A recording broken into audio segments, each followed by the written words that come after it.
Okay. That was a power outage, and we're starting the video recording again, so I think that we'll recover. You had just asked a question about arahats. And as I started to say, the answer to that would take a while, and is also the kind of question that a first grader talks about when he is asking about his thesis. Yeah. Okay. And so let's not go that far, but rather let's look at what parts of the path are valuable and available there. That in fact, so long as we have a little bit of involvement with the world, that will prevent us from being completely free of the kind of things like, and perhaps the last one to go would be conceit, in the sense of competition, and this in the sense of I would like to have a higher price for my rice, and all kinds of very subtle things that we could be free from, but we're not when we still remain in the household. Now, there's also another side of that, which the Buddha recommended, and that it made it into one of the suttas about what should householders do to practice correctly. And one of them actually will lead one to that place. And that is to allow the wife to be the boss. That if you are married and you have a family business, give the business to the wife and let her deal with it as she pleases. That in fact there is an old Indian story, Mullah Nasruddin, but it's and the question is asked of Mullah Nasruddin in a different kind of Islamic question, in the sense of, well, Mullah, what do you do? And he says, well, I only think about it really, I only do really important things. All the unimportant stuff my wife does. I just let her do all the really unimportant things. And they says, oh, well, what are those things that you let her do that are unimportant? And he says, well, where we live, and what school the kids go to, and what kind of car we drive, and what clothes I wear, and what food we eat, and where we shop, all of that kind of stuff is left to her. And they says, oh, well, what do you do then? What's the important things for you? And the answer to that, he says, well, my only concerns is what is truth? What is wisdom? What is happiness? I only take care of the important things and let the wife take care of the unimportant things. Yeah. All right. So now you're seeing that these guys have a way, even though they're still living in the world, they're going in that direction of not actually being in the world.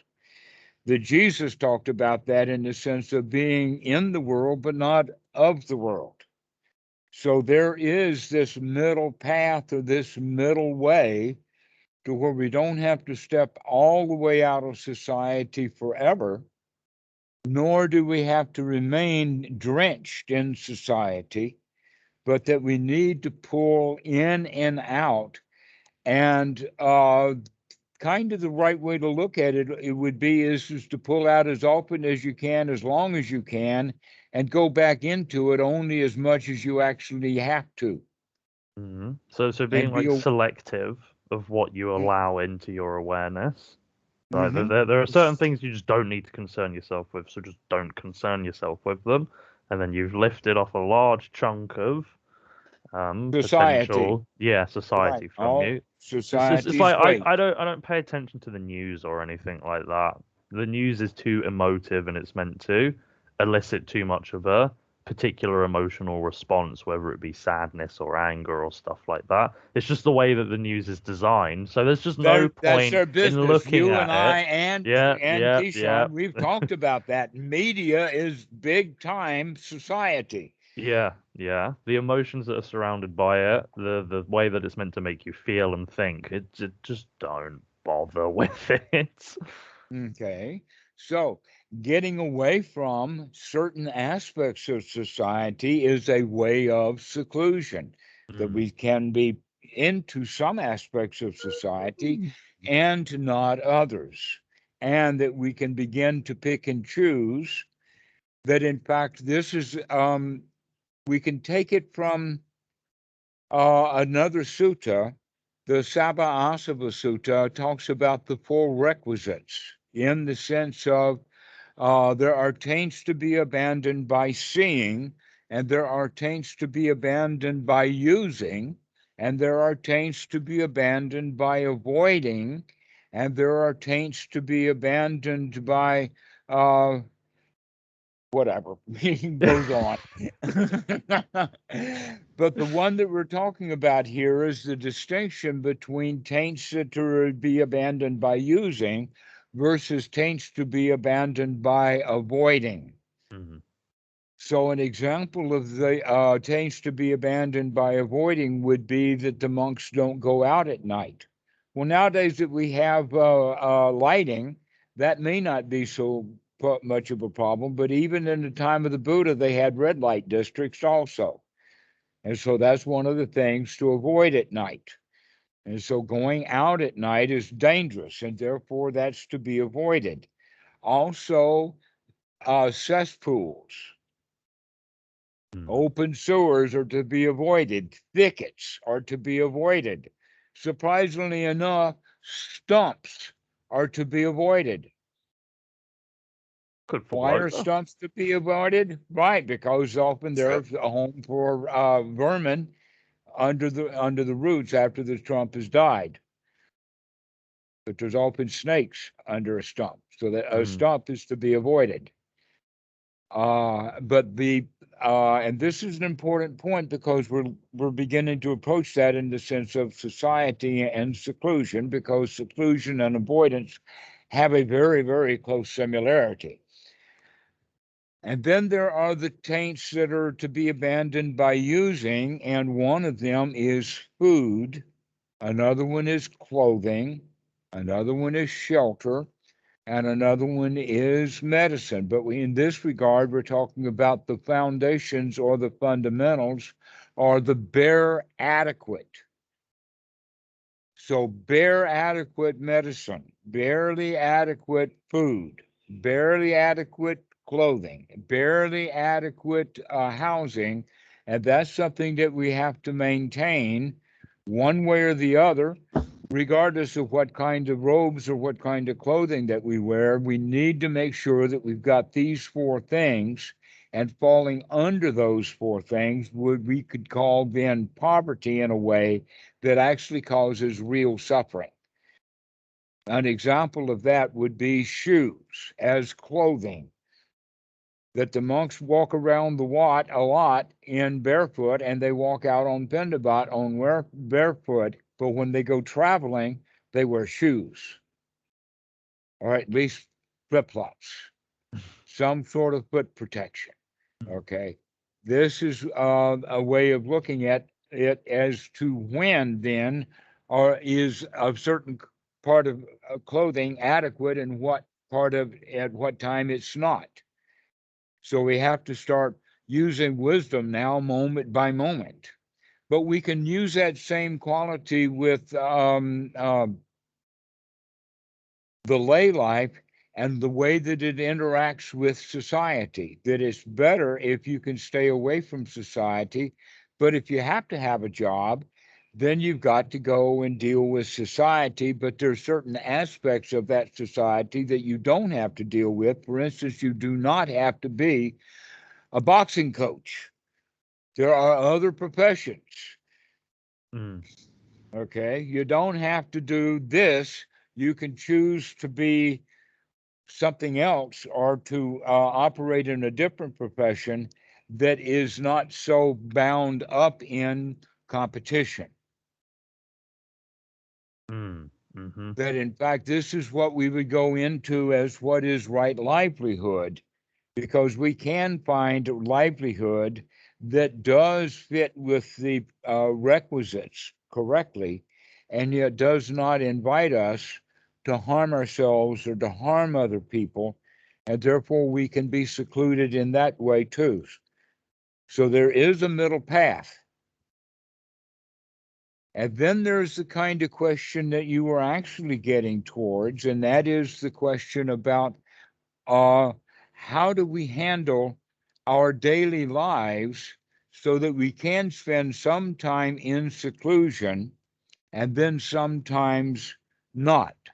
The answer to that was actually very early given, and that is that all you have to do is to remember that you can be in seclusion, and then there you are. Yeah. That you can, in fact, be secluded and be on the subway. Yeah. All right. So we're really talking about a state of mind that the Yeah. physical seclusion is beneficial and wholesome, but it's not a requirement. What is a requirement is to get the hindrances out of the mind. And when we do so, that's seclusion enough. All of the society comes to us in the form of a hindrance. And we say it that way, that all of societies with all of its rules, rites, rituals, and everything about it is a hindrance to us being free from it. And then that kind of makes sense, that we can be free from that stuff. And by being free from it, we have real freedom to be natural again.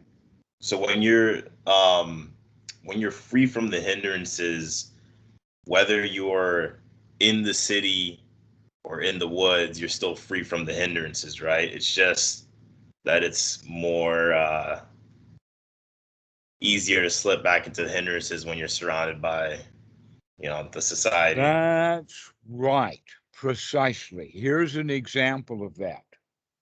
You have seen movies, no doubt, of some hero, a Hercules or whatever like that, that the king standing beside him has an arrow coming right as his temple. Sheep! That guy grabs it right out of the air.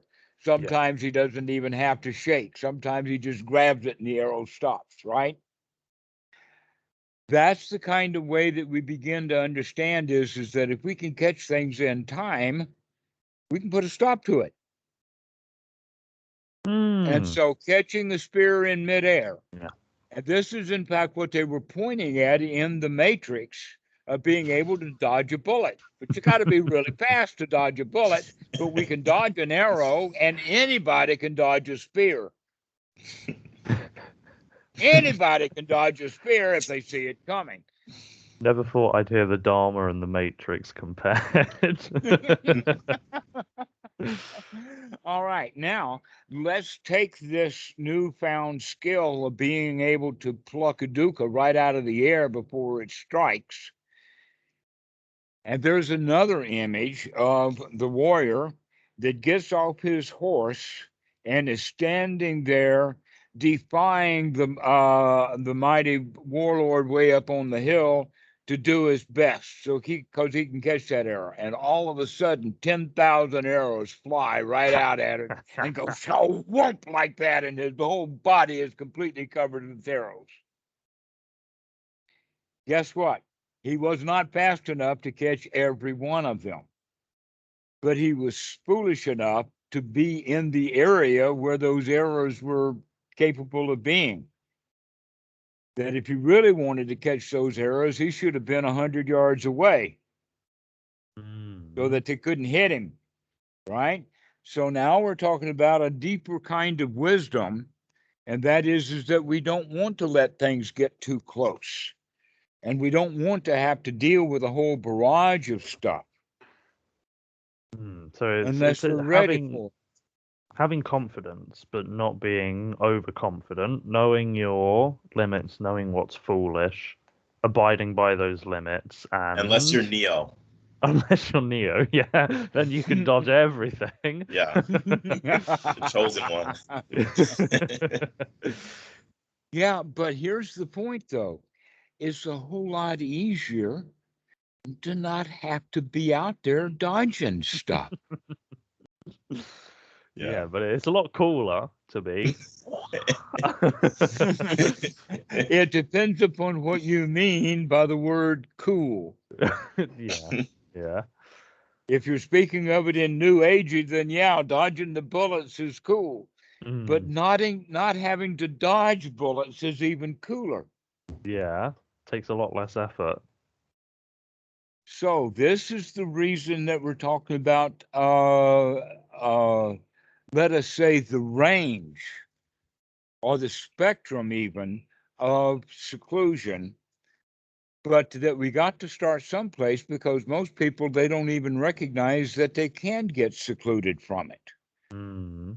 And that we in fact can, and we want to actually practice getting away from it all for longer and longer periods of time as we design our lifestyle. And so when that time comes, there are a lot of Watts that are available in England and in the United States to go hang out. You don't have to ordain to go live in a Watt. I've looked. They're all closed near me because the UK is mucked up from the Rona at the moment. I understand that. Yeah. Life will eventually get back to normal. Oh, yeah, no doubt. All we have to do, there's a very easy way to do this, and that is, let's just kill all the Republicans, and then we're free. Sorry, I know somebody's going to see that and comment that was the wrong thing. I'm just joking. Or in my case, kill all the conservatives. Yeah, I'd like that. Guess what? In the United States, and I guess that's also in, not so much in the UK, they're doing it for themselves. We don't have to. Oh no, because the Republicans are the ones who are denying that there's a coronavirus and don't mask up, and now the red states are having quite a load of it. Well, Boris has made some questionable decisions of recent, and the inner workings of his cabinet have really shown. But will the Conservatives get voted in next election? You're damn right they will. But whatever, that's not something to concern yourself That's not with. our problem. It's not our problem, no. Good catch. That's the whole point. Is that this political stuff is not our business. Nor I really like is that analogy.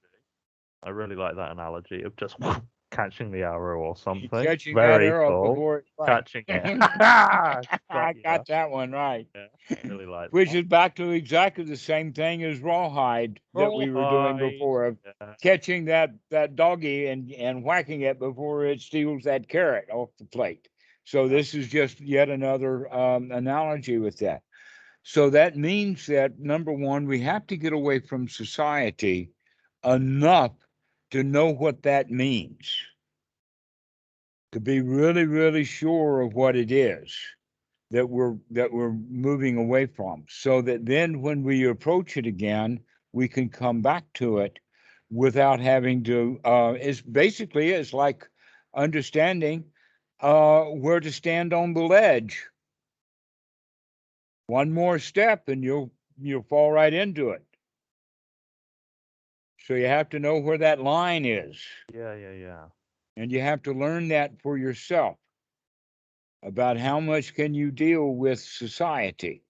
And guess what? The more skilled you are at being able to do that and detect it, the actual further away from society you get.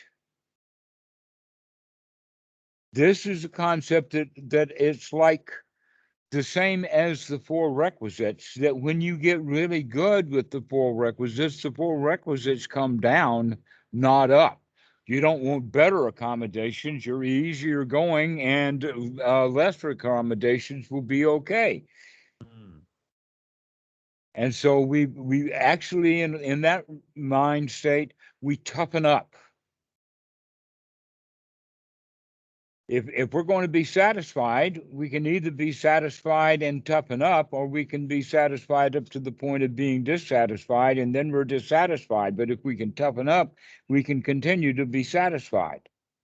So that's another way of looking at society, is if we toughen the mind, we get better at avoiding society. There was an old joke going around when I was in high school students drove school buses back in the 1960s in South Carolina. And one of the questions that the principal of the school would ask about the prospective bus drivers, they would be, the question is that, okay, you're on a winding road and there are guardrails to keep you from going over to the side.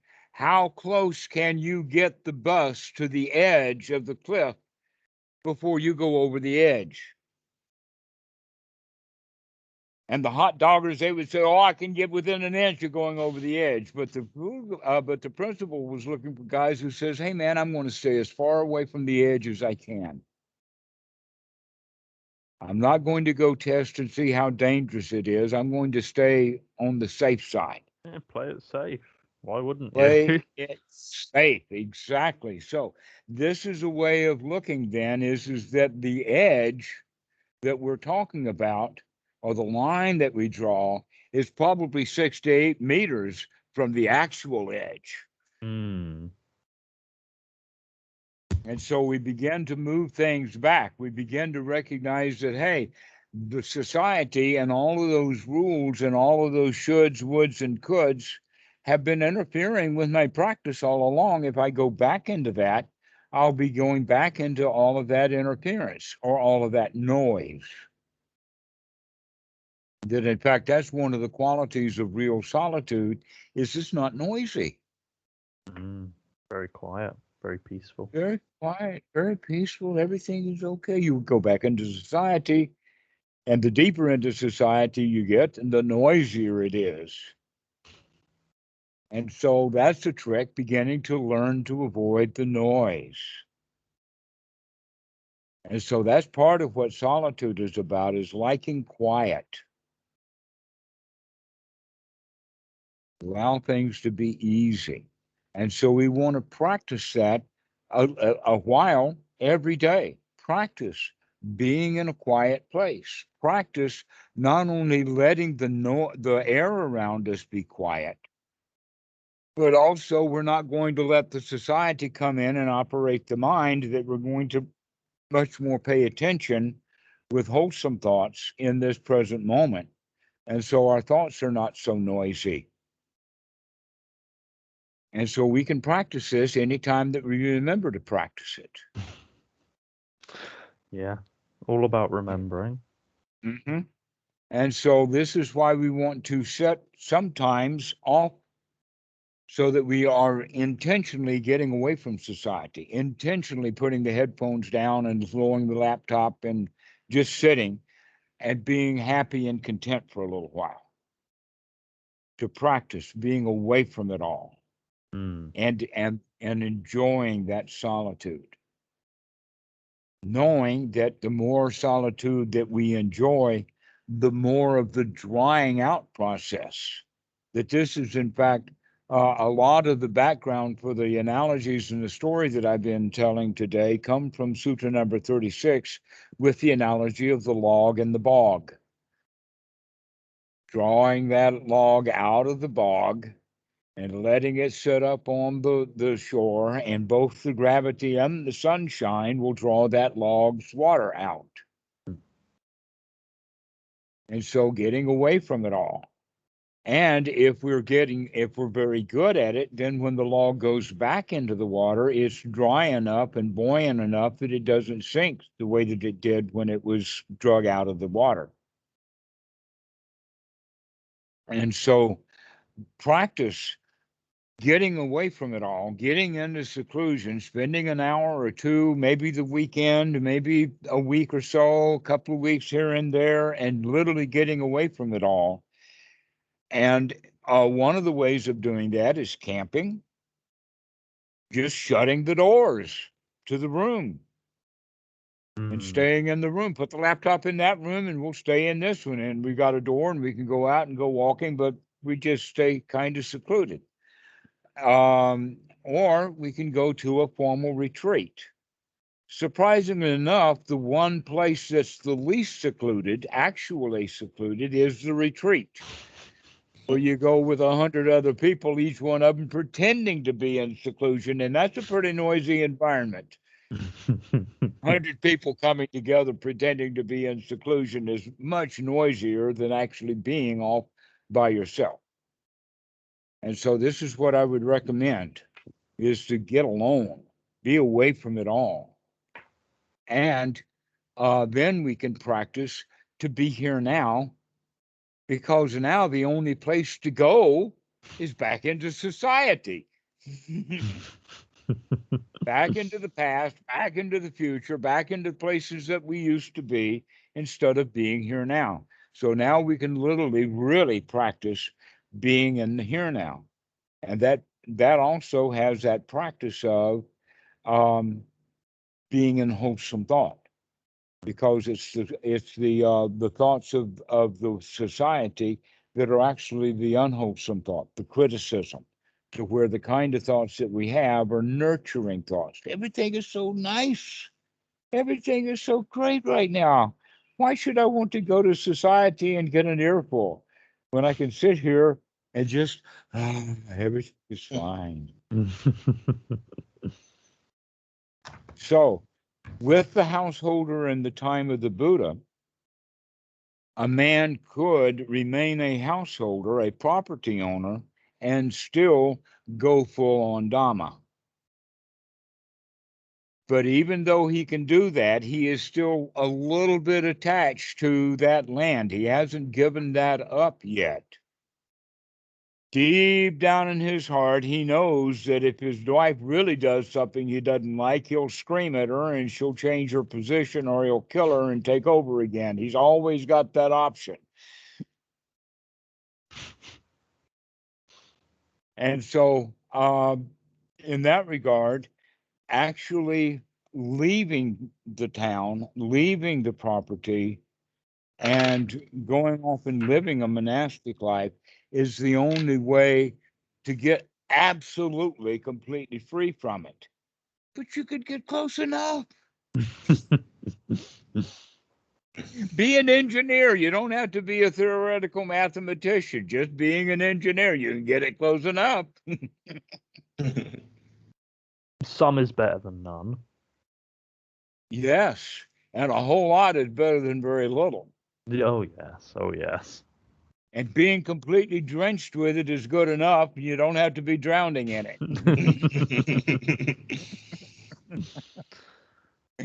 And so, yes, but going back to that a little bit of seclusion really does help a lot. And the more that you have, the better, knowing that you may, in fact, choose to live a life to where you never are completely free from it, that you're close enough. Good enough. This is good enough. I'm completely satisfied. Who could ask for anything more? Well, I can tell you what I can. Never mind. It's like Princess Leia when she was asking Harrison Ford, what was his name in Star Wars movie? Han Solo. Han Solo. And she would say, "Get me out of here. My dad will give you anything you can imagine." And Han Solo says, "Yeah, but I can imagine quite a lot." And that's our danger, is going around imagining a lot, when in fact it's possibly much better to just be satisfied with what we've got. Yeah. To stop living in a life of imagination. That life of imagination is what our society has been teaching us to do. Is to live a life as if it could be so much better. And then we start listing all the things that we need to make it better. And when we do that, we're not actually enjoying the fact that it's good enough right now. I'm secluded enough. I'm at least secluded from the alligators. Yeah, Not alligators only are am I, cool. yeah, right.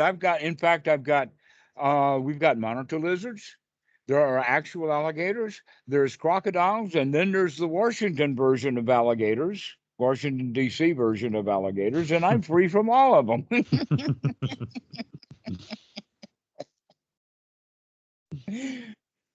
And I know why I'm free of those alligators in Washington. All they've got is a bunch of croc.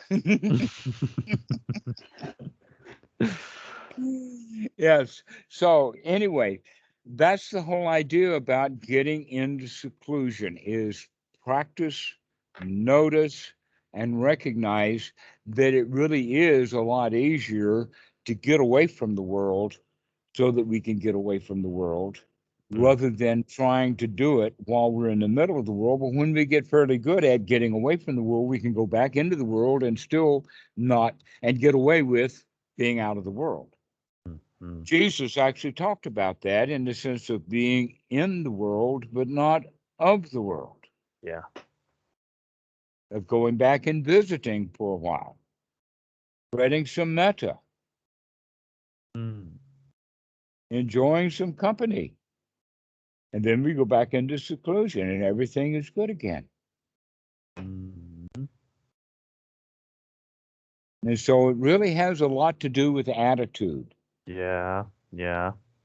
Attitude really does pin everything else up.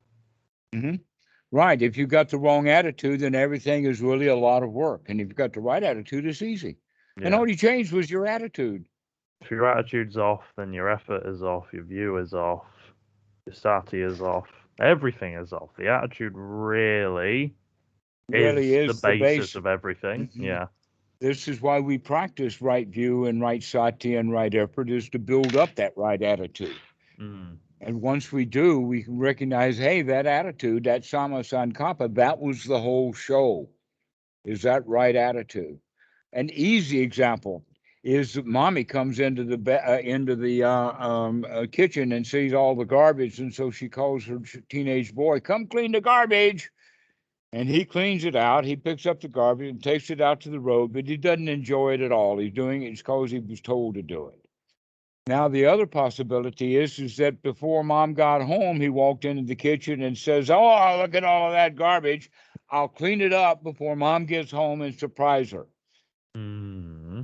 Guess which journey is going to be the easier load to carry? The garbage that he had to carry out because he was told to do it, or the garbage he carried out because he thought it was a good idea to do so?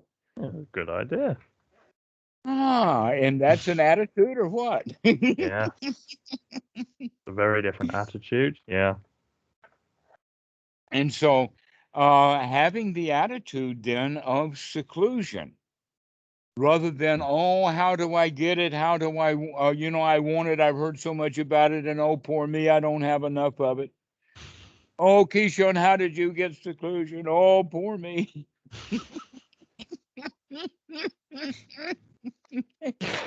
And the answer is that in many ways, seclusion is an attitude. Yeah. And if you get that attitude, then you can have the seclusion. Yeah. There's an example of that many years ago, back in the 1960s. In fact, there was many of the teenagers that would not have survived without Mad magazine. And their mascot, Alfred E. Newman, I think was his name. And he had his own motto. So he was the mascot and he had a motto. And the motto was what? Me worry? It's a good motto. That's the kind of attitude that we want to have. That doesn't affect me. What? You're going to get me worried about that? That's not not worth worrying over. So that's the way of staying out of it. That's actually part of the attitude that we're talking about. He said, I'm above that. The right attitude is, I don't have to have that fight. If I had that fight, I would win. But why have the fight? Why bother? Even if I can beat a pig at mud wrestling, doesn't mean that I've got to do it.